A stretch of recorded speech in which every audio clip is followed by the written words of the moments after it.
Good morning दोस्तों, आज आपके सामने फिर हाजिर हैं टेंस को लेकर। यहाँ पर मैं डिस्कस करूँगा आज प्रेजेंट इंडेफिनेट। यहाँ पर प्रेजेंट इंडेफिनेट, जैसे कि आपको पता है कि हमने पहले जर्नल क्लासेज टेंस यानी टेंस की टोटल जर्नल क्लासेज हमने डाल दी है। किस चीज़ में कौन से टेंस में कौन सी वर्ब आएगी, कौन सी आएगी, कौन सी सिंगुलर आएगी, कौन सी प्लूरल आएगी, ये सारी चीज़ें हमने फर्स्ट और सेकंड पार्ट में डाल दी है। ठीक है, अब हमारा जो पार्ट नंबर 3 होगा, अगर जिस स्टूडेंट को जर्नल चीज़ें यानी जर्नल जो टेंस की जर्नल बातें याद हैं तो पार्ट फर्स्ट और पार्ट फर्स्ट सेकंड को ना देखे और थर्ड पार्ट को देखे। लेकिन जो स्टूडेंट शुरुआत से पहल कर रहा है तो उनसे एक रिक्वेस्ट है कि वो शुरुआत से फर्स्ट सेकंड एंड थर्ड उसको शुरुआत से पढ़े। तो यहाँ पर मैं शुरुआत कर रहा हूँ प्रेजेंट इंडेफिनेट की। प्रेजेंट इंडेफिनेट में आपको जैसे कि पता है, प्रेजेंट इंडेफिनेट में हमारे पास दो चीज़ें आती है, एक तो कौन सा अफर्मेटिव और एक कौन सा नेगेटिव। ठीक है, अफर्मेटिव में हम सब्जेक्ट के साथ वर्ब की कौन सी फॉर्म यूज करेंगे, फर्स्ट फॉर्म। कहने का मतलब प्रेजेंट इंडेफिनेट में वर्ब की कौन सी फॉर्म यूज हुआ करती है, फर्स्ट फॉर्म। दूसरा सिंगुलर सब्जेक्ट, अगर सिंगुलर सब्जेक्ट है तो वर्ब की फर्स्ट फॉर्म के साथ क्या लगा देंगे, एस या ईएस। अब एक दुविधा और आ रही है, काफ़ी स्टूडेंट सोचते हैं सर एस कब आएगा और ईएस कब आएगा। तो ईएस का मैं बता देता हूँ, ईएस का जो होगा अगर किसी भी वर्ब का एंड्स यानी कोई भी वर्ब है उसका एंड्स जो होता है S, double S, C H, S H, O, X और जेड, तो उस अवस्था में हमें ईएस ऐड करना होगा सिंगुलर के लिए। अदरवाइज हमें क्या ऐड करना पड़ेगा, एस। अगर सब्जेक्ट हमारा सिंगुलर है, और आमतौर पर सब्जेक्ट सिंगुलर से लेकर टेंस में बहुत बड़ी एरर दी जा रही है, लेकिन ये स्टूडेंट इन चीज़ों को नहीं समझ पा रहे, छोटे से छोटी चीज़ों को नहीं समझ पा रहे, गहराई में जाने की कोशिश कर रहे हैं। गहराई में कुछ नहीं पूछा जाता, ठीक है, बस एक नॉर्मल चीज़ें छोड़कर आगे गहराई में जाया जाते हैं और वहाँ एरर हो जाती है।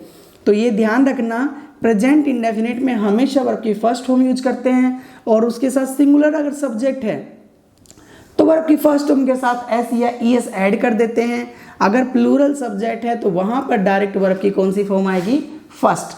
अगर नेगेटिव का डिस्कस करें तो आपको भली बात ही पता है, नेगेटिव के लिए सब्जेक्ट की ज़रूरत है, हेल्पिंग वर्ब की ज़रूरत है, नोट, और नोट के बाद वर्ब की फर्स्ट फॉर्म। अब देखो, हेल्पिंग वर्ब हमने इंडेफिनेट बनाने के लिए, मैंने पहले ही बता चुका हूँ, इंडेफिनेट बनाने के लिए हमें डू फॉर्म की सहायता लेनी पड़ती है। तो डू फॉर्म की जो फर्स्ट फॉर्म हुआ करती है वो होती है डू और डज, और सेकंड फॉर्म हुआ करती है डिड। यानी हमें हेल्पिंग वर्ब की ज़रूरत पड़ी तो यानी डू फॉर्म से लेनी पड़ी, तो डू फॉर्म से लेनी पड़ी, तो डू फॉर्म से कौन सी लेनी पड़ी, फर्स्ट, क्योंकि प्रेजेंट इंडेफिनेट का डिस्कस कर रहे हैं। तो प्रेजेंट इंडेफिनेट में हम हेल्पिंग वर्ब यूज करते हैं do, does, note plus verb की फर्स्ट फॉर्म। या फिर देख लेना, डज दो होता है सिंगुलर एंड डू होता है प्लूरल। अगर सब्जेक्ट सिंगुलर है तो डज यूज करें, अगर सब्जेक्ट प्लूरल है तो डू यूज करें। तो ये बात थी जनरल, ये हमने पहले डिस्कस कर लिया था, लेकिन इनका यूज हम कब करेंगे, किस तरीके से करेंगे, वो आपको देखना है। पहले मैं आपको एक तरीका बताता हूँ जो टाइमिंग लाइन है, लाइन के आधार पर फिर इसके रूल रेगुलेशन पे चलते हैं थोड़ा सा। तो ये उम्मीद करता हूँ ये बात एक बार लिख लें। मैं जब नेगेटिव बनाऊंगा, ये ध्यान रखना, जब नेगेटिव बनाऊंगा तो आपको हेल्पिंग वर्ब डू और डज, यानी प्रेजेंट इंडेफिनेट का नेगेटिव हमेशा डू और डज से ही बनता है। जब आपको नेगेटिव दिया जाएगा तो वहाँ पर डू या डज का ही यूज करना होगा। उम्मीद करता हूँ ये बातें समझ में आ गई होगी। एक बार नोट कर लें या स्क्रीनशॉट ले लें अपना।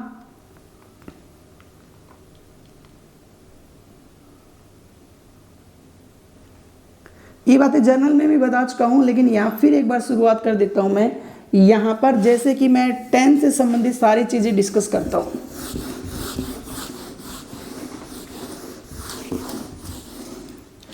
यहाँ देखिए आप, यहाँ पर कहा गया कि प्रेजेंट इंडेफिनेट। एक बात तो ये है, प्रेजेंट जो होता है यानी जो भी प्रेजेंट होता है, कोई भी प्रेजेंट हो, चाहे प्रेजेंट कंटिन्यूस हो, इस ये तय हो जाता है प्रेजेंट में हमेशा फर्स्ट फॉर्म आती है, चाहे वो डू की हो, चाहे हैव की हो, चाहे बी की हो। क्लियर है। प्रेजेंट में टेंस बनाने के लिए हमारे पास 3 वर्ब करते हैं, डू एंड बी और हैव।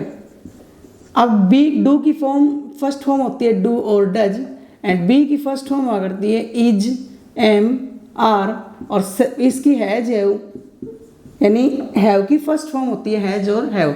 जब भी आप कोई प्रेजेंट बनाओगे तो हमेशा इनकी फर्स्ट फॉर्म का यूज करना पड़ेगा। तो प्रेजेंट में ये तो समझ में आ गया कहीं ना कहीं फर्स्ट फॉर्म आने वाली है, लेकिन यहाँ इंडेफिनिट से क्या समझे? यहाँ जो है आप इंडेफिनिट से क्या समझे? इनडेफिनिट, देखो यहाँ पर दो वर्डों से मिलकर बना है। इन का मतलब नोट, यहाँ इंडेफिनिट दो वर्ड, इन का मतलब नोट, और डेफिनिट का मतलब आपको पता ही है। डेफिनिट का मतलब होता है निश्चित, यानी जो टाइम निश्चित ना हो वो क्या कहलाता है? इंडेफिनिट। और बात कहाँ की जा रही है? प्रेजेंट की। ऐसा टाइम जो आपने काम किया वो फिक्स नहीं है कि आप ये कह सको सर यहाँ हुआ था, या आप ये कह सको सर यहाँ हुआ था। ऐसा कोई भी टाइम जो फिक्स नहीं है वो अपने आप में उस टाइम को इंडेफिनिट कहा जाएगा। और जब टाइम फिक्स नहीं है तो वहाँ पर प्रेजेंट इंडेफिनिट आएगा। चलो चलते हैं, थोड़ा सा आगे बढ़ते हैं। आपको पता है कि हमें पहले जनरल क्लास में मैंने बताया था आपको, ये टाइम हमारे पास 3 टाइम हुआ करते हैं। फिलहाल जो दोस्तों चल रहा है वो प्रेजेंट है, और आने वाला कौन सा है? फ्यूचर।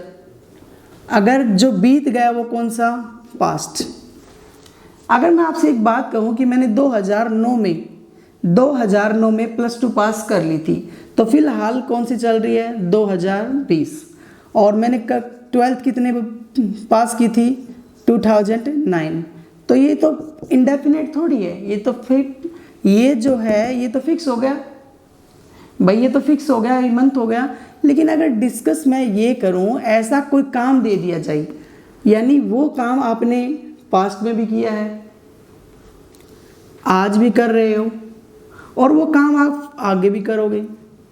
मेरी बात समझना, अगर आपको ऐसा कोई टाइम दे दिया जाए जो फिक्स ना होकर वो इंडेफिनिट हो। इंडेफिनिट का मतलब ऐसा कोई भी कार्य जो आपने पहले भी किया हो, आज भी करते हो और कल भी करोगे, तो इसका मतलब है कोई इंडेफिनिट फिक्स ही नहीं है। ये टाइम फिक्स नहीं है कि हम ये कब किया। मान लीजिए कोई काम आपने पहले किया तो फिक्स हो गया, ये करके हट गए काम। लेकिन कह रहा है कि ऐसा कोई भी काम जो फिक्स नहीं है, मतलब वही काम आप प्रेजेंट में किया, वही आपने पास्ट में किया, और वही आपने क्या किया फ्यूचर में, वो करते हो और करोगे। जब ये सिचुएशन क्रिएट होती है, वो टाइम अपने आप बता देगा आपको ये कौन है। यानी कहने का मतलब किया, करते हो और करोगे, किया, करते हो और करोगे। ऐसा टाइम जब भी आपको नज़र आ जाए, लेकिन बात प्रेजेंट की, जब आपको ऐसा टाइम नज़र आ जाए कि ऐसा प्रेजेंट का ऐसा काम, यानी कोई भी ऐसा कार्य है जो आपने पहले भी किया हो, आज भी किया हो और आगे भी करोगे, तो वहाँ पर हमेशा दोस्तों प्रेजेंट इंडेफिनिट टेंस का यूज किया करते हैं। एक बात तो ये टाइमलाइन से जो स्टूडेंट समझ गए तो रूल रेगुलेशन की कोई ज़रूरत नहीं है।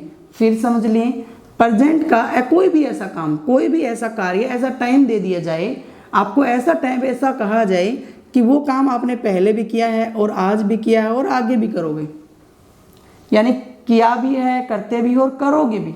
जब आपको ऐसा टाइम दिया जाए तो वहाँ पर ये टाइमलाइन ध्यान रखना, ये जो टाइमलाइन बता जा रही है, तो वहाँ पर हमेशा कौन सा टेंस यूज करते हैं?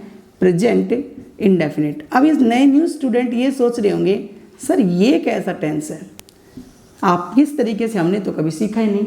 तो ये जो टाइमलाइन है, कोई रूल रेगुलेशन है, इस टाइमलाइन को मैं टाइमलाइन के आधार पर ही आप बताऊंगा।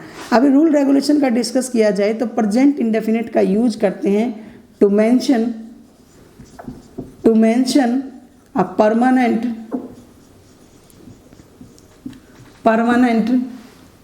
वर्क या परमानेंट एक्शन, यानी आप परमानेंट वर्क का डिस्कस करें। अगर ऐसा कोई काम जो परमानेंट होता है, परमानेंट वर्क के लिए हमेशा कौन सा यूज करते हैं? Present indefinite. या फिर मैं बोल सकता हूँ हैबिट। अगर आपकी कोई हैबिट है तो उसको मेंशन करने के लिए भी आप कौन सा यूज करोगे? Present indefinite. या फिर आपका रूटीन एक्शन, अगर आपका कोई रूटीन एक्शन का मतलब जो होता ही रहता है, तो यानी कहने का मतलब to mention a permanent work, आप परमानेंट एक्शन और परमानेंट वर्क को, हैबिट को, रूटीन एक्शन को अगर आप आप मेंशन करना चाहते हो तो वहाँ पर हमेशा कौन सा टेंस यूज करो, प्रेजेंट इंडेफिनिट। लेकिन ये परमानेंट वर्क और हैबिट और रूटीन इनको बताने के लिए हमारे पास कुछ कीवर्ड्स दिए गए हैं। कीवर्ड्स का मतलब है कि ऐसा टाइमिंग वर्ड दिए गए हैं। कीवर्ड्स नहीं बोलते हैं, टाइमिंग वर्ड। वो टाइमिंग वर्ड दोस्तों क्या होते हैं? सबसे पहले मैं बात कर रहा हूँ डेली। डेली का मतलब रोजाना। मान लीजिए आप कहते हैं मैं सर रोजाना मंदिर जाता हूँ, इसका मतलब है आज आप मंदिर गए, इसका मतलब मंदिर आप कल भी गए थे, इसका मतलब है कि डेली जाते तो मंदिर कल आगे भी जाओगे, तो ये बात प्रूफ हो गई। डेली कह रहा है कि मैं रोजाना मंदिर जाता हूँ, इसका मतलब है आज मंदिर गए, इसका मतलब आप तो पहले भी गए थे, इसका मतलब आप आगे भी जाओगे। अब खुद कह रहे हो। अब ये काफ़ी स्टूडेंट जब हम पढ़ाते हैं तो ये कहते हैं सर ज़रूरी मैं थोड़ी कल जाऊँगा, लेकिन यहाँ तो खुद कहा जा रहा है डेली। डेली का मतलब रोज़ाना। रोज़ाना का मतलब है कि आज भी मैं मंदिर गया, मैं पहले भी गया और आगे भी जाऊँगा। लेकिन यहाँ कोई फिक्स नहीं है, यहाँ पर इंडेफिनेट है, यानी पहले भी गया, कोई टाइम फिक्स नहीं है। जब इस टाइम को फिक्स नहीं कर पा रहे तो ये बात तो किसकी है? इंडेफिनिट हुआ। तो इंडेफिनिट बताने के लिए आपके पास जो टाइमिंग कीवर्ड्स, एक तो कौन सा आ रहा है? डेली। दूसरा आपके पास है every day. Every day, every week, every month, month भी हो सकता है, और एवरी ईयर, एवरी ईयर भी हो सकता है, एवरी मॉर्निंग भी हो सकता है, यानी कुल कुछ भी हो सकता है। एवरी के बाद every Sunday, Monday, every Sunday, ऐसा भी हो सकता है। अगर मान लीजिए आप कह रहे हो कि एवरी वीक का मतलब प्रत्येक सप्ताह मैं मंदिर जाता हूँ, प्रत्येक सप्ताह जा रहे हो, तो इसका मतलब आप पिछले सप्ताह भी गए थे, आप इस सप्ताह भी गए हैं और अगले सप्ताह भी जाओगे। तो इसका मतलब है कि ये पता नहीं आप कहाँ कब गए थे, फिक्स है, जाते ही हो। यानी ऐसा नहीं कि एक बार ही काम कर दिया। तो ये जो है ये एवरी हुआ, एवरी डे हुआ और डेली हुआ, ये परमानेंट एक्शन को बताते हैं। किसको बताते हैं? परमानेंट वर्क को बताते हैं। ठीक है, अब ये परमानेंट वर्क को बताते हैं। दूसरी बात, इससे ये जाहिर होता है कि वो काम हमने पहले भी किया, आज भी किया और आगे भी करेंगे। जब ऐसा टाइमलाइन जाहिर होता है तो वो कौन सा टेंस आएगा? Present indefinite. दूसरा है कि मैंने यहाँ पर कहा ओफन। ओफन का मतलब अक्सर में, ऑफन का मतलब अक्सर मैं जाता हूँ। मान लीजिए अक्सर जाता हूँ तो इसका मतलब पहले भी गया हो, जब भी तो कह रहा हूँ आजकल भी जाता हूँ और आगे भी जाऊँगा। अक्सर मैं मेरे दोस्तों से मिलता हूँ, दोस्तों से मिलता हूँ तो इसका मतलब पहले मिला होगा तभी तो कह रहा हूँ, आजकल भी मिलता हूँ और आगे भी मिलता रहूँगा, तो ओफन। दूसरा हमारे पास ऑलवेज, एक हमारे पास यूजुअली, एक हमारे पास सेल्डम, एक हमारे पास ओकेजनली, एक हमारे पास ओकेजनली। ये जो वर्ड हुआ करते हैं, ये जो वर्ड होते हैं, ये ध्यान रखना, हमारा क्या बताते हैं? परमानेंट वर्क या हैबिट या फिर रूटीन एक्शन। आपको पता लग जाएगा। ऑलवेज का मतलब हमेशा, हमेशा का मतलब इसका मतलब वो पहले भी काम हुआ है, आज भी हुआ होगा और आगे भी होगा। सेल्डम, ऑलमोस्ट नेवर, कभी नहीं हुआ, तो इसका मतलब वो पहले भी नहीं हुआ, आज भी नहीं हुआ और आगे भी नहीं होगा। ऑकेजनल, अवसर अनुसार, अवसर जब भी आता है, पहले भी अवसर आया होगा, आज भी अवसर आएगा और आगे भी अवसर आएगा। तो जब भी आपको ये नजर आ जाए नॉट फिक्स, जब कोई फिक्स ही बात नहीं है, तो वहाँ पर इंडेफिनेट टाइम आता है, और इंडेफिनेट टाइम के लिए इंडेफिनेट टेंस का यूज करते हैं। और ये जो टाइम है ये परमानेंट वर्क बताते हैं, और परमानेंट वर्क का मतलब कोई डिसाइड नहीं टाइम, और हैबिट भी डिसाइड नहीं है, रोजाना ही करते हो। मैं सुबह रोजाना जल्दी उठता हूँ, तो इसका मतलब पहले भी उठे थे, आज भी उठे और आगे भी उठोगे। तो ये हैबिट होती है रूटीन एक्शन। जब भी आपको permanent work, habit and routine action बताना है तो दोस्तों वहाँ पर ये कीवर्ड्स मिलेंगे, और ये कीवर्ड्स मिलते ही वहाँ पर समझ जाना वहाँ पर कौन सा टेंस यूज करेंगे, प्रेजेंट इंडेफिनिट। या फिर ऐसा कोई स्टूडेंट नहीं है जिनको इनको बारे में नहीं पता और ये टाइमलाइन नहीं समझे। अगर ये दोस्तों ये टाइमलाइन समझ गए तो वर्डों को रटने की, वर्डों को रटाफिकेशन करने की कोई ज़रूरत नहीं है, कोई रटने की बिल्कुल ज़रूरत नहीं है। आपको इन वर्डों को रटने की ज़रूरत नहीं। अगर आप ये समझ गए तो वर्ड तो सबको पता है, वर्ड तो सबको पता होता है, ऐसा नहीं पता, वर्ड सबको पता है। अगर जिस स्टूडेंट को ये टाइमलाइन समझ में आ गई होगी, मैं फिर बताना चाहूँगा, ऐसा कोई काम जो पहले भी किया है, आज भी किया है और आगे भी करोगे, तो वो होता है इंडेफिनिट टाइम, यानी कोई फिक्स नहीं, हमने पास्ट में किया, प्रेजेंट में किया, फ्यूचर में किया, यानी पास्ट में भी कर दिया, फ्यूचर में भी करोगे और आज भी कर दिया। कहने का मतलब कोई भी काम यहाँ भी करते हो, यहाँ भी करते हो और यहाँ भी करते हो, यानी नॉट फिक्स। आप यहाँ की करते हो, यहाँ किया और यहाँ करोगे, तो नॉट फिक्स यानी टाइम का कोई पता ही नहीं। जब टाइम का नहीं पता तो वहाँ पर परमानेंट वर्क होगा, हैबिट होगी, रूटीन एक्शन होगा और वो टाइम इंडेफिनिट होगा, और इंडेफिनिट की वजह से वहाँ पर इंडेफिनिट टेंस आता है। टाइम इंडेफिनिट होने के नाते ही इसे इंडेफिनिट टेंस का यूज़ दिया गया है, ठीक है। तो यहाँ पर प्रेजेंट इंडेफिनिट में टाइम लाइन समझ गए, ऐसा कोई काम पास्ट में भी किया है, आज भी किया है और आगे भी करोगे, तो ऐसे में हमारे पास प्रेजेंट इंडेफिनिट वर्ब की फर्स्ट फॉर्म आती है। दूसरी बात आपको ये बता देता हूँ, ये जब कीवर्ड्स जो स्टूडेंट रटना चाहते हैं तो वो कीवर्ड्स हैं, और ये कीवर्ड्स परमानेंट वर्क को बताते हैं, हैबिट को बताते हैं, रूटीन एक्शन। तो जब भी ये आते हैं तो हमेशा कौन सा टेंस यूज करें, प्रेजेंट इंडेफिनिट। तो उम्मीद करता हूँ ये एक बार नोट करें। हम चलते हैं कुछ एग्जाम्पल्स की तरफ। स्क्रीनशॉट ले लिया होगा, ये तो ओनली आपके लिए है बस एक सहारा, लेकिन यहाँ टाइमलाइन को समझते नहीं कि सर टाइमलाइन क्या बता रहे। अगर टाइमलाइन समझ जाओगी तो ऐसा कोई भी क्वेश्चन नहीं बनेगा जो आप छोड़ के आओगे, हर क्वेश्चन को आप सोल्व करोगे। चलो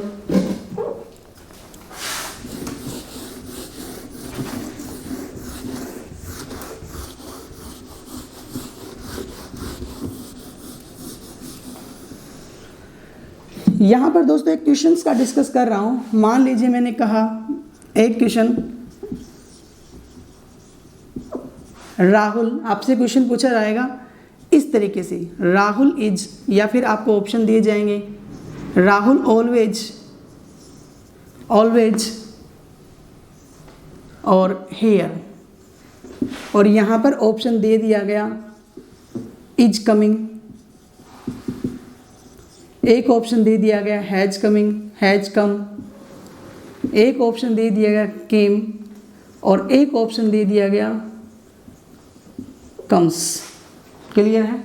या फिर यहाँ अगर डिस्कस करूँ तो मैं यहीं पर इस पर कम दे देता हूँ, कम।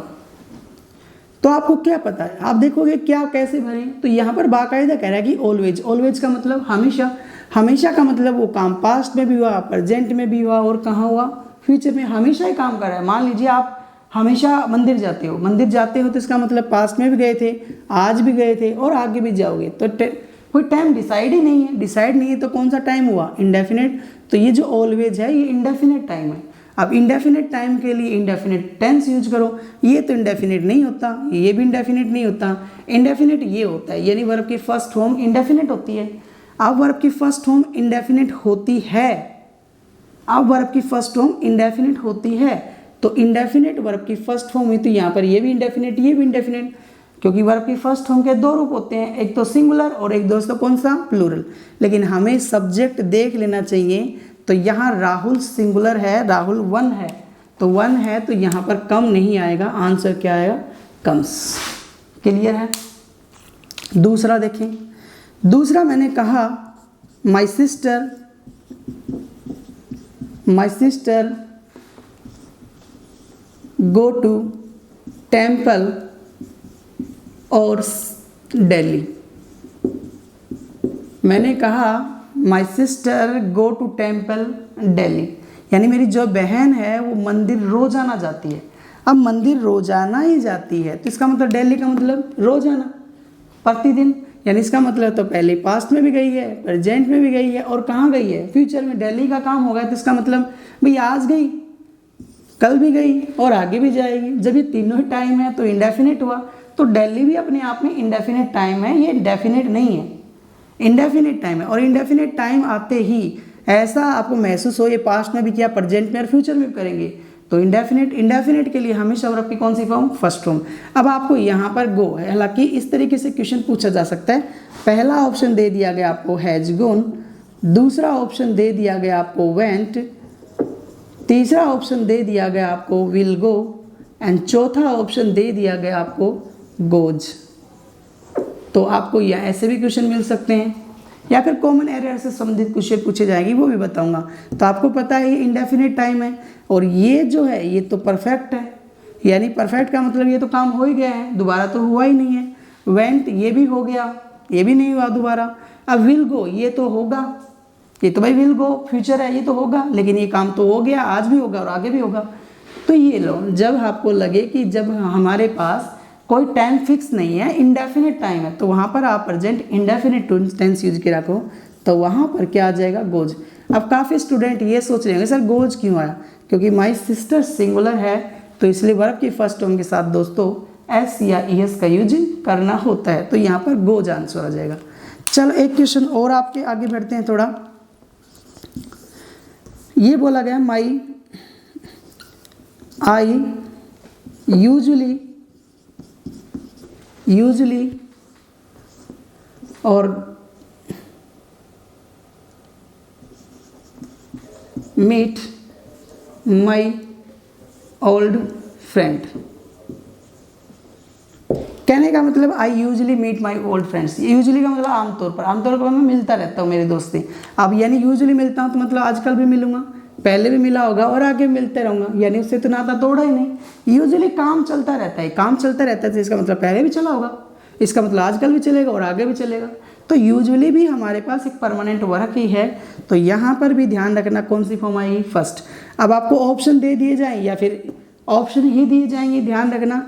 अब यहाँ मीट तो मैंने वैसे लिख दिया, थोड़ा जगह कम है तो मीट लिख दिया। ऑप्शन में आपको फिर भी दिखाई देता, मैं यहाँ पर पहला ऑप्शन लिख देता हूँ मैट, दूसरा ऑप्शन लिख देता हूँ मीट, तीसरा ऑप्शन ले लेता हूँ विल मीट और चौथा ऑप्शन लिख देता हूँ has meet, have meet, met. ये लो, तो आपको पता है दोस्तों कि आपको यूजुअली आ रहा है, यूजुअली वैसे भी याद कर सकते हैं। यूजुअली जो बता रहा है यूजुअली का नॉट फिक्स, जब इंडेफिनिट टाइम है तो इंडेफिनिट टाइम के लिए वर्ब की फर्स्ट फॉर्म। अब यहाँ सब्जेक्ट आई प्लूरल है तो यहाँ पर क्या आ जाएगा, मीट। ये बात समझ में आ गई हो, एक बार नोट करो इसको।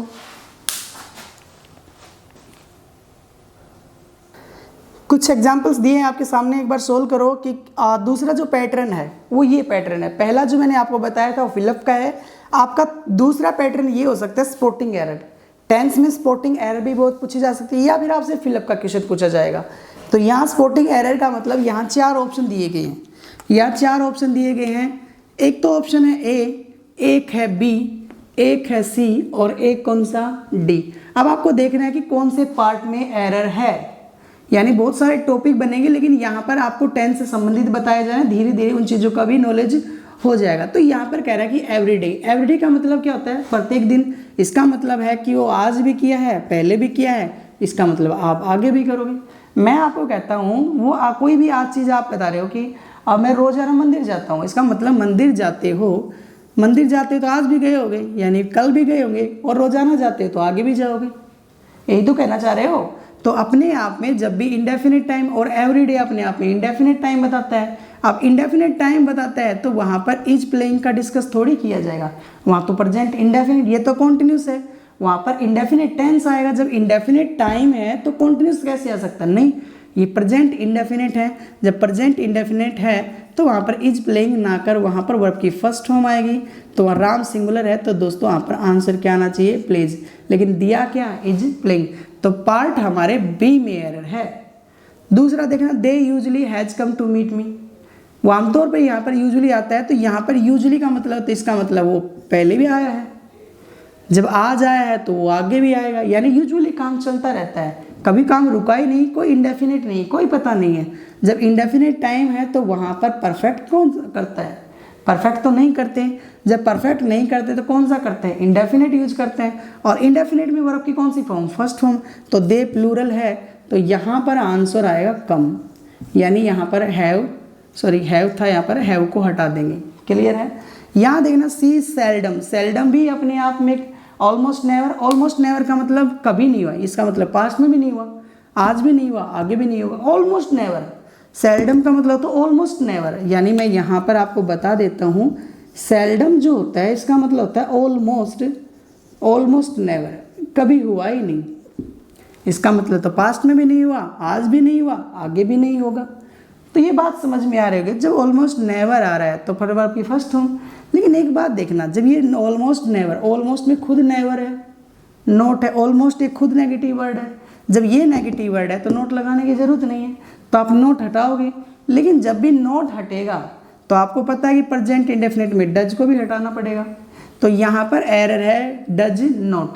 आप ये सोच रहे होगे सर इसको ही हटा दो ना, यानी कभी भी आप पहले वाले वर्ड को दूसरे वर्ड को देखकर हटाया करो, ये बात ध्यान रखना। और ये एडवर्ब है, ये हमने सुपरफ्लाउस बन गया। सुपरफ्लाउस का मतलब इसकी ज़रूरत नहीं थी, क्योंकि सेल्डम है, ये नेगेटिव पहले ही वर्ड है, तो ये सुपरफ्लाउस हुआ, तो डज नॉट नहीं आएगा। सेल्डम के साथ कभी डज नॉट नहीं आता।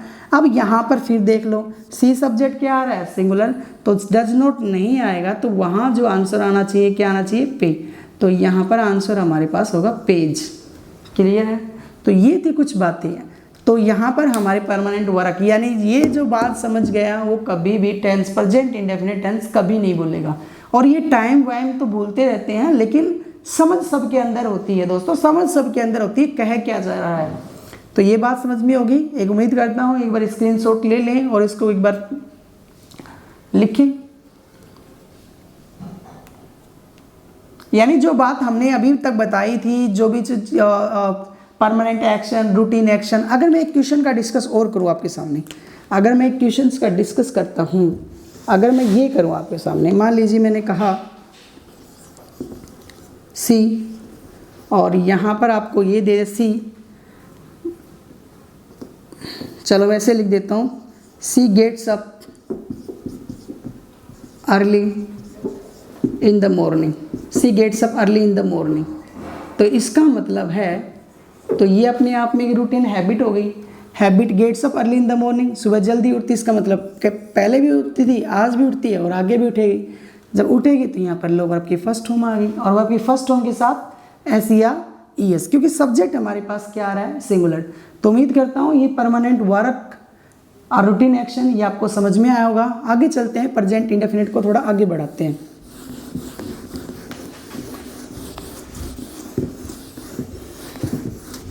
इंडेफिनिट टेंस का नाम डाला गया है। अब यहाँ पर दूसरा है कि आपको बताना हो, जब टाइप नंबर दूसरा, टू मेंशन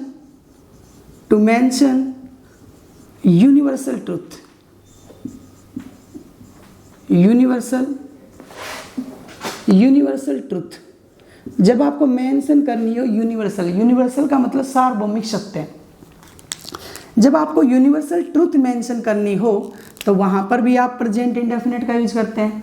अब यूनिवर्सल ट्रूथ जो होती है वो देखना, यूनिवर्सल ट्रूथ हमारे पास 3 प्रकार की हुआ करती है। एक तो होती है हमारे पास मैथमेटिकल, या फिर पहला जो हो सकता है इसको बोल सकते हैं साइंटिफिक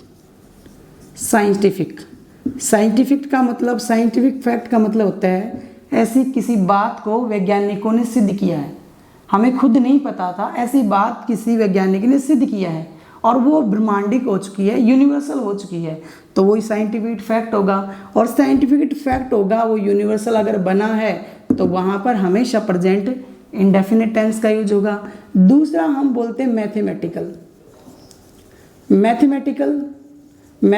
फैक्ट, मतलब किसी ने मैंने कहा 2 और 2 कितने होते हैं, 4। अगर पहले आज जोड़ोगे 2 और 2 कितने होंगे, 4। कल जोड़े थे 2 भी 4, आगे जोड़ोगे तो भी 4, तो ये भी अपने आप में मैथमेटिकल, ये भी सब चीज़ों में काम कर रहा है। तो मैथमेटिकल जब भी डिस्कस किया जाए फैक्ट, तो वहाँ भी आप प्रेजेंट इंडेफिनिट टेंस यूज करें। अगर डिस्कस किया जाए फिलोसफिकल,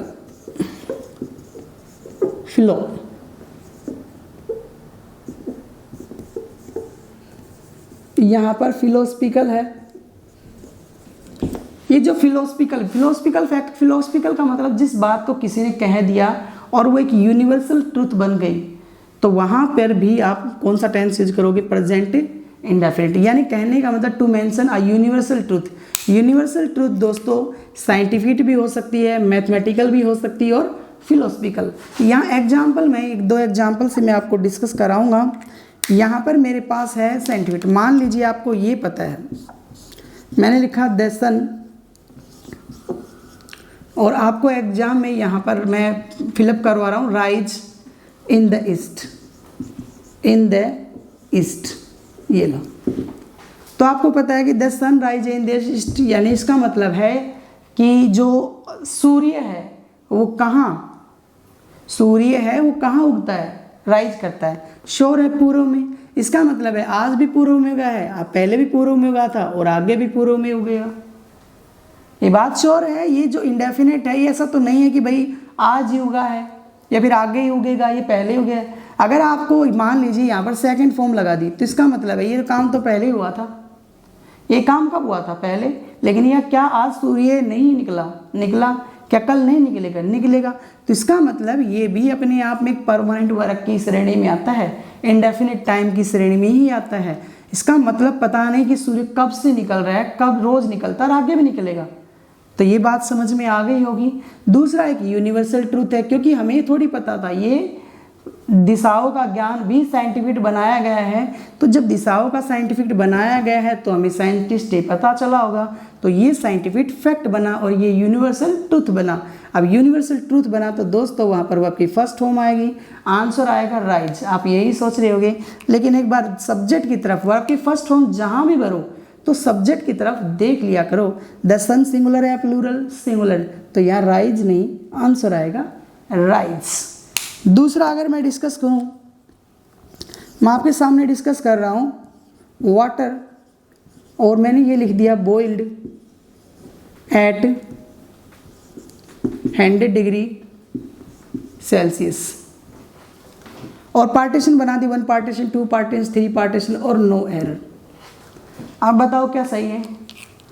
देखो ये जो बात है कह रहा है कि water boiled at 100 degree centigrade, ये बात जो कह रही है कि पानी 100 डिग्री पर उबला। अच्छा ये बताओ पानी को आज गर्म 100 डिग्री पर आप गर्म करोगे तो क्या नहीं उबलेगा? बिल्कुल उबलेगा। अगर मान लीजिए आपने पहले गर्म किया होगा तो क्या पहले नहीं उबला? बिल्कुल उबला है। अगर 100 डिग्री पर आगे भी उबालोगे तो भी उबलेगा। तो इसका मतलब है ये बॉइल्ड कहकर इस सेंटेंस को शर्मिंदा किया जा रहा है, इस बात को शर्मिंदा किया जा रहा है, इस यूनिवर्सल ट्रूथ को शर्मिंदा किया जा रहा है ये कहकर कि 100 डिग्री पर पानी उबला था। तो इसका मतलब आज नहीं उबलता। इसका मतलब ये जो बॉइल्ड है ये तो पास्ट की बात है। इसका मतलब है कि पानी तो पास्ट में उबला था, आज तो नहीं उबलता, लेकिन पानी तो आज भी उबलता है, आगे भी उबलेगा। तो ये बात मेरी गलत हुई। तो यहाँ पर साइंटिफिक फैक्ट है तो यहाँ पर इंडेफिनिट टेंस आना चाहिए। तो इंडेफिनिट में यहाँ पर बॉइल्ड ना आकर दोस्तों यहाँ पर कौन सा आएगा? बॉइल। अब ये सोच रहे हैं कि बॉइल क्यों आया, लेकिन ध्यान रखना आपको खुद को समझना है। तो आपकी फर्स्ट फॉर्म है। अब ये दोस्तों वाटर जो है ये वाटर अनकाउंटेबल की पहचान है। ऐसा कोई भी नाउन जिनका मेजरमेंट आप लीटर में करते हो, आप मीटर में करते हो या फिर केजी या ग्राम में करते हो। तो पानी जो है वो लीटर में मापा जाता है, तो जिनका मेजरमेंट लीटर मीटर और केजी में किया जाता है वो अनकाउंटेबल होते हैं। तो ये अनकाउंटेबल है, तो यहाँ पर आंसर बॉइल ना आकर क्या आना चाहिए? बॉइल्स। आगे बात समझ में होगी। तो ये इस प्रकार से 2-3 एग्जाम्पल और हैं साइंटिफिक के, मैं बताता हूँ एक बार। तो ये स्क्रीनशॉट ले लें, लिख लिया होगा सभी ने आपने। चलो मैं यहाँ डिस्कस करता हूँ 1-2 एग्जाम्पल का और आपके सामने। यहाँ पर सबसे पहला मैं डिस्कस कर रहा हूँ, यहाँ एक क्वेश्चन बहुत बार पूछा गया है वुड और पहला है फ्लोटेड ऑन वाटर, ये है। दूसरा है फ्लोट, एक है इज फ्लोटिंग और एक है फ्लोट्स। अब यहाँ पर है कि फ्लोट्स का मतलब होता है तैरना। तो वुड जो होती है लकड़ी, और लकड़ी आपको पता है लकड़ी पानी पे तैरती है। अगर मान लीजिए आज आप घर जाकर ये काम करना, एक लकड़ी लेना और उसको पानी में तिराना, आज तिर गई, और अपने बुजुर्गों से पूछना कि पापा लकड़ी पानी पे तैरती है, दादा लकड़ी पे पानी तैरती है, तो आपको पता है वो पहले वो कहेंगे बिल्कुल तैरती है। और फिर आज करके वो बात कल भी करना, क्या कल भी तैरेगी?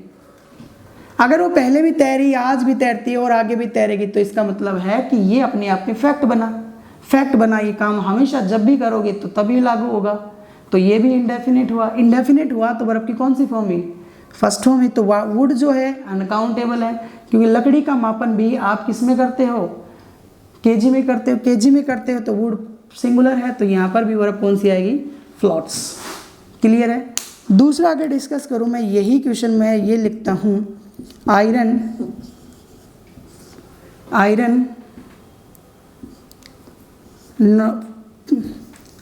On water. अगर मैं यही बातें लिख देता हूँ, पहला ऑप्शन है डिड नॉट फ्लोट, एक ऑप्शन है डू नॉट फ्लोट, एक ऑप्शन है डज नॉट फ्लोट, और एक ऑप्शन कोई भी लगा लो आप, ठीक है, एक ऑप्शन विल नॉट लगा लो, विल नॉट फ्लोट। तो ये बात समझ में आ गई होगी आपको। तो कह रहा है कि विल नॉट फ्लोट, तो क्या लोहा पानी पे तैरता है? नहीं। आप आज जाकर लोहे को लेना और पानी में डुबोना, क्या डूब जाएगा? ऑफकोर्स डूबेगा। पहले भी लोहा डूबता था, आज भी डूबता है और आगे भी डूबेगा। तो मेरा तो ये लाइन है वो फिक्स है, लोहा डूबता है, तो ये भी अपने आप में एक यूनिवर्सल बात बनी। जब यूनिवर्सल बात बनी तो वह आपकी फर्स्ट फॉर्म आएगी। अब आयरन जो है, आयरन एक अनकाउंटेबल नाउन है क्योंकि इसका मेजरमेंट भी केजी में किया जाता है, तो केजी में किया जाता है तो डिड नॉट का दिन का तो यूज होता है, ये भी नहीं आएगा, ये भी नहीं आएगा। आंसर क्या आएगा? Does not float. तो यहाँ पर डज नॉट फ्लोट आ जाएगा। तो ये कहानी समझ में आई होगी उम्मीद करता हूँ। मैथमेटिकल और फिलोसफिकल पे चलते हैं थोड़ा सा, तो इसे मिटा देता हूँ थोड़ा सा, बात समझ में आ गई होगी। अब अगर मैं मैथमेटिकल का डिस्कस करूँ, मैथमेटिकल वैसे तो आपको पता ही है, मैथमेटिकल आप तो पता ही है। मान लीजिए मैंने कहा, एक क्वेश्चन मैंने लिखा, to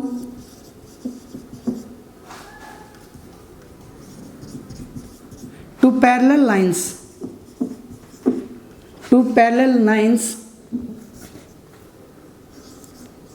did not intersect each other। ये क्वेश्चन दे दिया गया और आपको ऑप्शन में ये दिया गया 1 partition, 2 partition and 3 partition. Clear है? कहा गया कि 2 पैरेलल लाइन्स, कि 2 पैरेलल, ये भी लाइन है और ये दोनों पैरेलल का मतलब बराबर, कि did not intersect each other, वो इंटरसेक्ट नहीं किया। तो मान लीजिए इंटरसेक्ट, डिड कौन सी फॉर्म है? फास्ट, यानी पास्ट आ रही है, तो इसका मतलब यहाँ पर वो इंटरसेक्ट, यानी जब 2 लाइन है, ये कहना चाह रहा है 2 लाइन थी मेरे पास और वो इंटरसेक्ट नहीं की, तो इसका मतलब आप 2 लाइन्स, जब कोई पैरेलल लाइन है, जब भी आप बढ़ाओ, कितना ही बढ़ा दो, तो जिंदगी में इंटरसेक्ट नहीं करेगी। पहले भी नहीं करती थी, आज भी नहीं करेगी और आगे भी नहीं करेगी। तो 2 पैरेलल लाइन्स कभी इंटरसेक्ट का मतलब एक दूसरे को काटती नहीं है। और आप ये कहना चाह रहे हो काटी नहीं, या डिड तो कहकर ये कहना चाह रहे हो कि पास्ट में काटी नहीं और आजकल तो काटती है, ये बात गलत हुई ना। तो इसका मतलब है ये कभी नहीं काटेगी। 2 पैरेलल लाइन्स एक दूसरे को कभी नहीं काटेगी, एक दूसरे को नहीं काटेगी। तो डिड क्यों कर रहे हो? तो प्रेजेंट इंडेफिनिट करो, तो प्रेजेंट इंडेफिनिट डू डिड थोड़ी आएगा, तो या तो आएगा यहाँ पर हेल्पिंग वर्ब डू, या आएगी डज।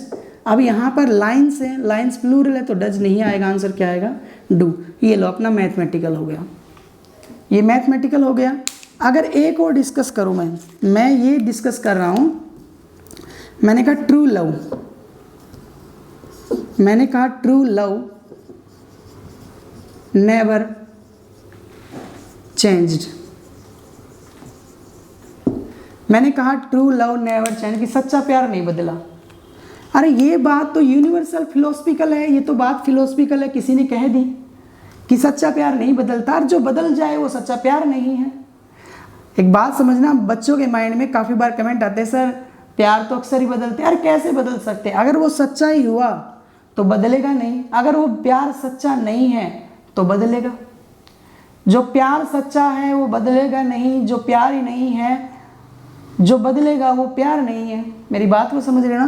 तो ट्रू लव नेवर चेंज, यानी चेंज का मतलब तो पास्ट की बात कर रहा है, लेकिन सच्चा प्यार कभी नहीं बदलता। माँ बाप का प्यार होता है, भाई बहन का प्यार होता है, अगर वो सच्चा रहा तो बदलेगा नहीं। तो इसका मतलब सच्चा प्यार कभी बदलता नहीं। तो चेंज यहाँ पर वापस फर्स्ट हो। लेकिन फिर एक प्रॉब्लम आ रही है कि ट्रू लव अनकाउंटेबल नाउन है, तो यहाँ पर दोस्तों क्या आना चाहिए? चेंज। तो ये जो हुई फिलोसफिकल बात हो गई। अगर एक और डिस्कस मैं फिलोसफिकल की, मैंने कहा डेथ और ऑफ यहाँ पर है केम टू ऑल। अगर ये सेंटेंस लिखा मैंने, डेथ केम टू ऑल, केम कौन सी फॉर्म है, सेकंड, तो इसका मतलब ये काम कहाँ हुआ, पास्ट में। डेथ केम टू एल, मौत सभी को आई। अरे मौत सभी को क्या पास्ट में आई? मौत तो आज भी सबको आती है, आगे भी सबको आएगी। तो इसमें ये यूनिवर्सल बात है, ये अपने आप में फिलोसफिकल है। तो यहाँ पर दोस्तों क्या आना चाहिए, comes. Death comes to all, तो इसका मतलब यूनिवर्सल बात की जाए, परमानेंट एक्शन, यानी कुल मिलाकर अभी तक मैंने डिस्कस किया है टाइमलाइन, ऐसा कोई काम जो प्रेजेंट में, पास्ट में और फ्यूचर में ऐसा ही चलता रहता है वो इंडेफिनेट होता है। और इंडेफिनेट में हमेशा दोस्तों वर्ब की फर्स्ट फॉर्म का ही यूज करें। तो ये बात समझ में आ गई होगी, तो इसको देखना, अपना एक रिवीजन करना और सारी चीज़ें देखना। जैसे ही हम PDF इसका अपलोड करेंगे, सारे क्वेश्चन आपको देखना है, कोई भी चीज़ कमी नहीं छोड़ी जाएगी। तो आज के लिए अपनी वाणी को विराम देता हूँ, मिलता हूँ आपको नेक्स्ट वीडियो में। जय हिंद, जय भारत।